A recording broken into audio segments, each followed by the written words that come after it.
Okay, so the three concepts I really want to talk about are these three here on this slide, which I couldn't figure out how to share my screen using my camera. So these are the three. The first one is called field, right? So the idea of being a collection of individuals versus, one unit. So I think what I said is the group is one continuous whole.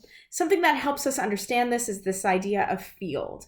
Right? So, like, if you walk into a funeral, you immediately know what it feels like, what the energy is. Like, it draws you in, and you know already what the norms are, what the expectations of behavior are, and what role you need to play. Okay? So, that's what field is. It's like when you walk into a room, you instantly become part of the energetic field, and the field pulls you in. Okay. The second concept of this group dynamic role theory experience is called fractal. So it's the idea that each part of the whole is a reflection of the whole. So every individual has the entire code of what's possible. So if you imagine an oak tree, if you were to snip off a branch of that oak tree and look at it under a microscope, everything you would see would look just like the oak tree. Like snip off an even smaller twig, and if you, like in miniature, it would look just like the oak tree. So this is called the fractals. I'm sure you've heard of this, and you probably know more about fractals from like a scientific perspective than I know from a psychological perspective. But really, it's just the idea that, each part of it is the same as the whole. And the third piece is projection, right? It's the story I told you about Fred, and it's probably the most significant part of role theory. And it's this idea that we hold other people responsible for the parts of us that we're not in touch with, or that we're not okay with, or that we're somehow uncomfortable with, or maybe even unaware of. And in this way, we exclude others. Okay, so like we project onto Fred the experience of resistance in that example I shared with you about orange couches and green couch.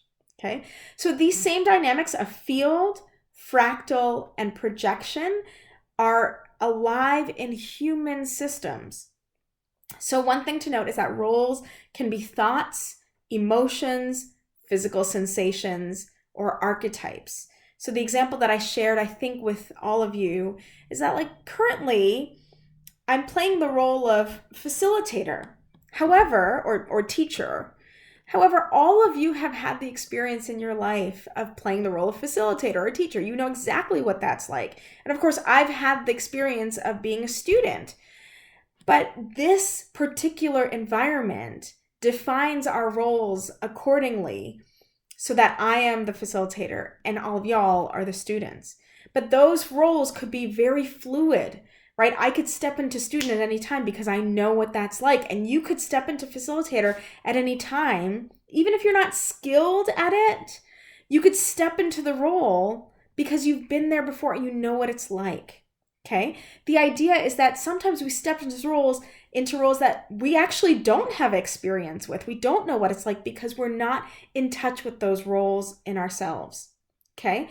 So role theory has us think about roles as being quite fluid so that we can step into other perspectives and experiences. And in this way, we are practicing more inclusion. So as always, I want to invite you to stay in touch with me. I love hearing from you. Thanks to those of you who sent feedback. It was so helpful. Stay in touch. Ask me questions. I want to be part of your journey and help as I can, and just kind of celebrate with you as you make those incremental changes towards a more inclusive culture at Casma.